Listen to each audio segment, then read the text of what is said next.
Dear viewers नमस्कार। आज हम यह नहीं कहेंगे कि करंट इवेंट इन 2 मिनट्स में आपका स्वागत है। दरअसल भारत के लिए एक दिल तोड़ देने वाली खबर ओलंपिक से आई है। फाइनल खेलने से ठीक पूर्व विनेश फोगाट कुछ ग्राम अधिक वजन के कारण पेरिस ओलंपिक 2024 के लिए अयोग्य घोषित कर दी गई। परिणाम यह निकला कि अब उन्हें कोई पदक नहीं मिलेगा। फाइनल में पहुंची अमेरिका की सारा हिल्डेब्रांड का मुकाबला अब विनेश से सेमीफाइनल में पराजित क्यूबा की यूस नेलिस गुजमान से होगा। वजन के मामले में कुश्ती के नियम स्पष्ट हैं। इन नियमों के अनुसार यदि कोई पहलवान प्रतियोगिता के किसी भी दिन प्रारंभिक, रेप चेज और अंतिम राउंड, ये 3 तरह के राउंड होते हैं, इस दौरान अगर अपना वजन अपने भार वर्ग के अंदर रखने में विफल रहता है तो उसे कंपटीशन से बाहर कर दिया जाता है। इन्हीं नियमों के आधार पर विनेश फोगाट को अयोग्य घोषित कर दिया गया। कुश्ती के जानकार उनके चाचा महावीर फोगाट ने भी कहा है कि अब कुछ नहीं हो सकता है। नियम स्पष्ट है। विदित हो कि अंतरराष्ट्रीय कुश्ती नियम के अनुच्छेद 11 के अनुसार यह निर्णय लिया गया है, यानी पेरिस ओलंपिक कमेटी के अनुसार पूरी तरह से नियमों के अनुरूप यह फैसला लिया गया है। अब जो होना था वो हो गया। अब इसमें कोई बदलाव की चांस नहीं है। अब सोचने की बातें हैं।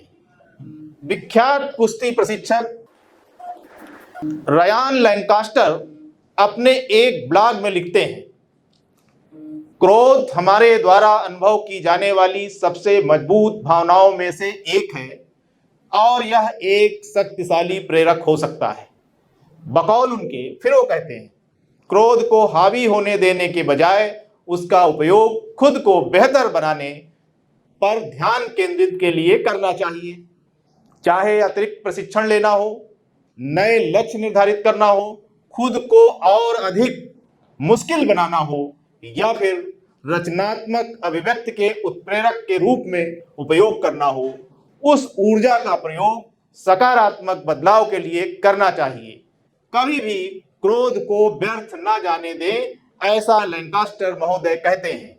और वो कहते हैं, आप अपने क्रोध को प्रेरणा में बदल सकते हैं। जब आप अटके हुए महसूस करें, कभी भी अपने क्रोध को निराशा में बदलने के बजाय उसे कार्रवाई में बदल दें। विनेश फोगाट के बारे में भी कहा जाता है कि विगत कुछ माह की घटनाओं के दौरान उन्होंने अपने अपमान और उससे उपजे क्रोध को सकारात्मक दिशा देकर ओलंपिक के फाइनल में पहुंच गई और ऐसा करने वाली भारत की प्रथम महिला होने का गौरव हासिल किया। क्या विनेश एक बार फिर इस ओलंपिक के क्षोभ से उबरकर 2029 में अपना परचम लहराएंगी? उनके प्रेरणा स्रोत एवं चाचा श्री महावीर फोगाट ने ऐसी उम्मीद व्यक्त की है, लेकिन इस बार उन्हें खुद पर क्रोध को सकारात्मक दिशा देना होगा। क्यों? क्योंकि कुश्ती प्रतियोगिता में वजन नियंत्रण की जिम्मेदारी स्वयं खिलाड़ी, उसके कोच और उसके पोषण विशेषज्ञ पर होती है। इसमें कोई अन्य व्यक्ति जिम्मेदार नहीं है।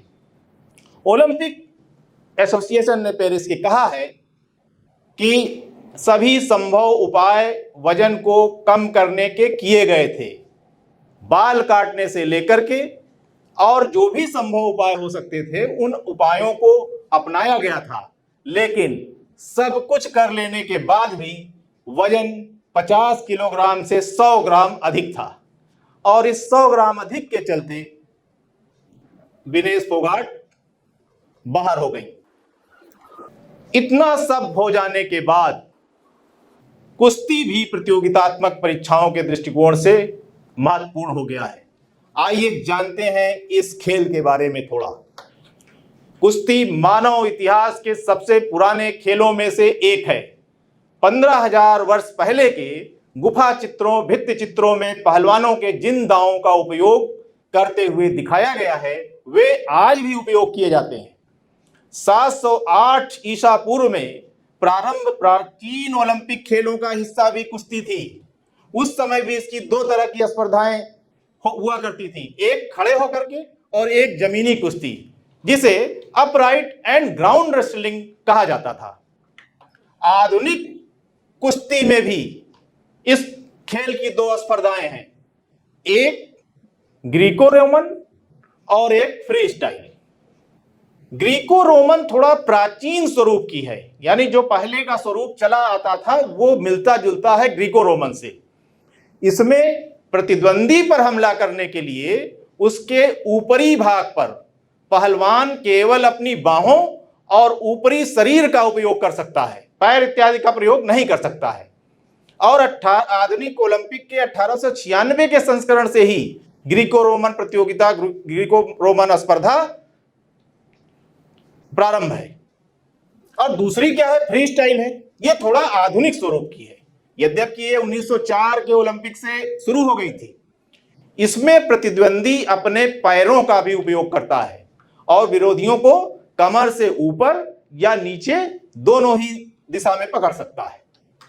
अब यहां एक और बात ध्यान देने की है कि पुरुष वर्ग में ग्रीको रोमन और फ्री स्टाइल दोनों ही कुश्ती की प्रतियोगिताएं होती हैं, जबकि महिला वर्ग में केवल फ्री स्टाइल प्रतियोगिता होती है। अब इसके अलग अलग भार वर्ग होते हैं, जैसे पुरुष वर्ग के दो स्पर्धाएं, एक ग्रीको रोमन और एक फ्री स्टाइल।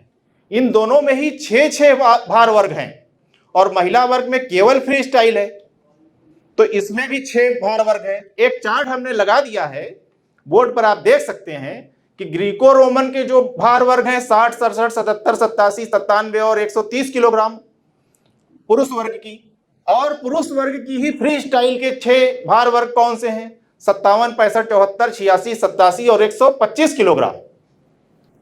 भारत के केवल अमन 57 किलोग्राम भार वर्ग में पेरिस ओलंपिक में भाग ले रहे हैं और कोई पुरुष वर्ग में कोई खिलाड़ी भाग नहीं ले रहा है। इसी तरह जब महिला वर्ग की हम बात करते हैं तो इसमें भी 6 भार वर्ग हैं, 50, 53, 57, 62, 68 और 76। आप चार्ट में देख सकते हैं। भारत की महिला वर्ग में कई खिलाड़ी भाग ले रही हैं, जैसे 50 किलोग्राम भार वर्ग में विनेश फोगाट, 53 किलोग्राम भार वर्ग में अंतिम पंघाल, 57 किलोग्राम भार वर्ग में अंशु मलिक, 68 किलोग्राम भार वर्ग में निशा दहिया और 76 किलोग्राम भार वर्ग में रितिका। 62 किलोग्राम भार वर्ग में भारत का कोई खिलाड़ी भाग नहीं ले रहा है। अब थोड़ा एक नजर हम लोग विनेश फोगाट की संघर्ष यात्रा पर डाल लेते हैं। प्रारंभिक मैच इन्होंने Olympic champion UV Susaki Japan की थी, उनके खिलाफ लड़ा और उन्हें 3-2 से पराजित किया। यूवी सुसाकी कभी नहीं हारी थी आज तक, और वो हारी कहां, हमारी विनेश फोगाट से।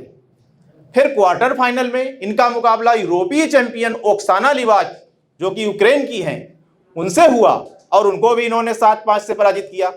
और फिर सेमीफाइनल का जब मुकाबला आया तो पैन अमेरिका चैंपियन यूसनेलिस गुजमान, जो क्यूबा की थी, उनको 5-0 से हराया।